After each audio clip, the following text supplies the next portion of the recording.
नमस्कार दोस्तों, स्वागत है आप सभी का आपके अपने चैनल में। मैं हूं आपका दोस्त राहुल यादव।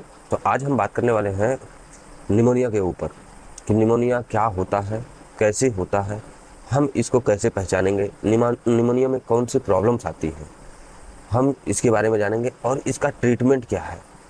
तो फुल डिटेल्स में बात करने वाले हैं इसमें कि निमोनिया के बारे में, क्या निमोनिया क्या है, निमोनिया कैसे ठीक करेंगे, निमोनिया से क्या प्रॉब्लम होती है, निमोनिया होती कैसे है, ये सब जो है इसमें टॉपिक में कवर करने वाला हूँ। तो चलिए स्टार्ट करते हैं। सबसे पहले आप लोगों से रिक्वेस्ट है कि आप लोग अगर चैनल पर पहली बार विजिट कर रहे हैं तो प्लीज़ चैनल को सब्सक्राइब कर दीजिए और वीडियो अच्छा लगे तो लाइक ज़रूर कीजिए, क्योंकि अगर आप लाइक करेंगे तो हमें मोटिवेशन मिलता है। जब भी हमें मोटिवेशन मिलता है तो हम जो है और भी अच्छे अच्छे वीडियोज़ लाने की टेंशन में रहते हैं कि हमें जो है हम और भी अच्छी अच्छी वीडियोज़ लाने के लिए रेडी रहते हैं। फिर हमें क्योंकि मोटिवेशन मिलता है कि हाँ आप लोगों को अच्छा लग रहा है। अगर आप लाइक ना करोगे तो फिर अच्छा नहीं लगता। तो चलिए स्टार्ट करते हैं कि निमोनिया क्या है। What is the pneumonia. Pneumonia जो है, जब भी बच्चे को निमोनिया हो जाता है तो निमोनिया में लंग्स में स्वेलिंग, इन्फ्लामेशन, ये सब प्रॉब्लम आती है। निमोनिया किसको होता है? जैसे जो बच्चा है या जो आदमी है जिसकी इम्यूनिटी सिस्टम, जो इम्यून सिस्टम है उसमें उसका इम्यूनिटी कम है, रोग प्रतिरोधक क्षमता अगर कम है तो फिर उसको निमोनिया हो जाती है। अगर उसका ये इम्यूनिटी सिस्टम अच्छा है तो फिर उसको जो है निमोनिया कभी नहीं होगा, वो सर्दी खांसी में ही चेंज होकर ठीक हो जाएगा। तो हम लोग समझ लिए कि कौन मतलब निमोनिया क्या है और किसको होती है और कब, मतलब इसका क्या रीज़न है होने का।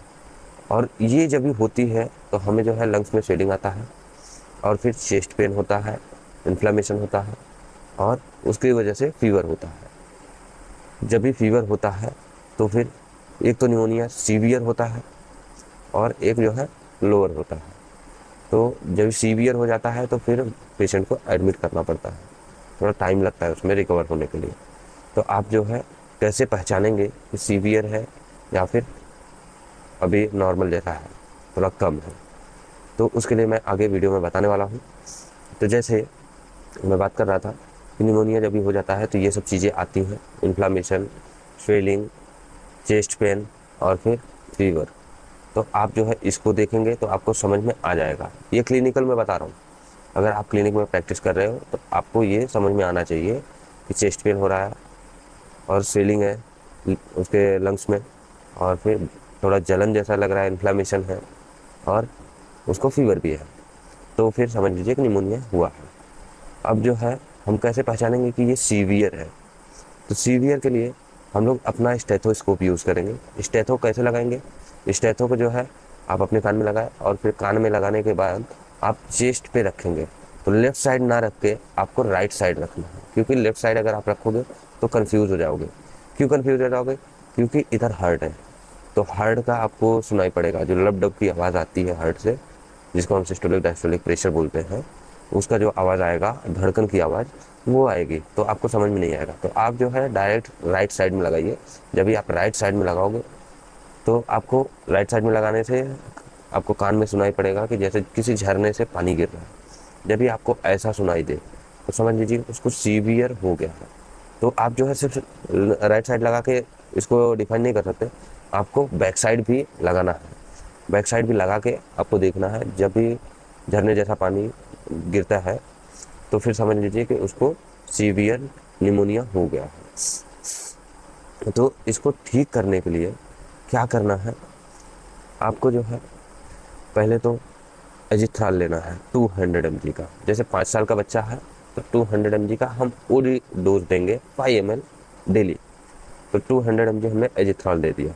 फिर उसके बाद हमें जो है ओमना कॉर्टिल देना है सिरप। ओमना कॉर्टिल सिरप आपको सुबह शाम बच्चे को 5 ml के देना है, मतलब 5 ml सुबह में, 5 ml शाम को। जब भी आप 5 ml करके इसको दोगे तो ये तो आप बोलोगे कि ये तो स्टेरॉइड है। स्टेरॉइड है, मैं भी मानता हूँ, लेकिन अगर आप इसको अच्छे से यूज़ करोगे तो ये आपको बहुत ज़्यादा हेल्प करेगा, आपका जो पेशेंट है उसको रिकवर होने के लिए। क्योंकि डेक्सामेथासोन भी स्टेरॉइड है, हम यूज़ करते हैं, और ये डिफ्लाजाकॉर्ड भी स्टेरॉइड है, इसको भी हम लोग यूज़ करते हैं।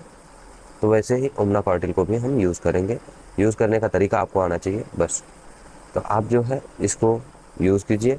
फिर इसके साथ में आपको मोंटेलुकास्ट लियोसिट्रिजिन लेना है, सिरप, मोंटेक एलसी या मोनसेल एलसी, ऐसा कोई भी सिरप आप इसको ले लीजिए।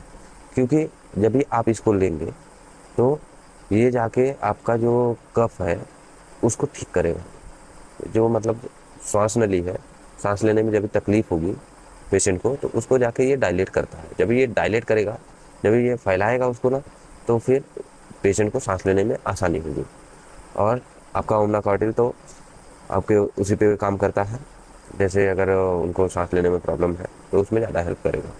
इसके साथ में आपको ये Ascoril LS junior, Ascoril LS junior आपको यूज़ करना है 2.5 ml 3 टाइम, सुबह दोपहर शाम।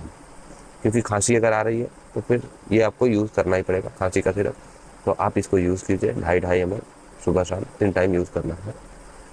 तो इससे ही आपका पेशेंट 100% रिकवर हो जाएगा।